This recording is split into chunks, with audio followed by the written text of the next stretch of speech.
సమాజంలో కొంతమంది మూర్ఖులుంటారు. అలాంటి మూర్ఖులతో పోటీ పడుతూ వాళ్ళ తప్పులని ప్రశ్నిస్తూ వాళ్ళతో గొడవకు దిగటం కన్నా కొన్నిసార్లు ఇదిగో ఇలా ప్రవర్తించాల్సి ఉంటుంది. మనల్ని మనం రక్షించుకోవాలి కదా, మరి తప్పదు. కొన్ని అంశాలను చూసినా ప్రశ్నించాలని అనుకోకు. కొన్ని తెలిసినప్పటికీ కూడా ఎదురు తిరిగి అడగాలని అనుకోకు.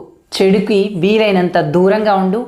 వాళ్ళతో మంచి అనేటువంటి పేరు కోసం ఎలాంటి నాటకాలు అస్సలే వద్దు. మౌనంగా వీలైనంత దూరంగా ఆత్మాభిమానంతో నిన్ను నువ్వు రక్షించుకుంటూ ముందుకు సాగు.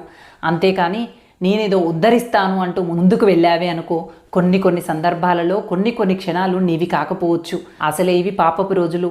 మంచికి పోతే చెడు ఎదురవుతున్నటువంటి సందర్భాలు. కొన్నిసార్లు ఎంత తెలివి ఉన్నప్పటికీ కూడా ఎదురు తిరిగి మాట్లాడకపోవటం అనేదే మనల్ని రక్షిస్తుంది అనేటువంటి విషయాన్ని మర్చిపోకండి. కనిపించిన ప్రతిదీ ఎదిరించి ప్రశ్నిస్తానని ముందుకు వెళితే నీ జీవితంలో సమస్యలు తప్ప మరేవీ కనిపించదు. కాదంటారా? ఒక్కసారి ఆలోచించండి.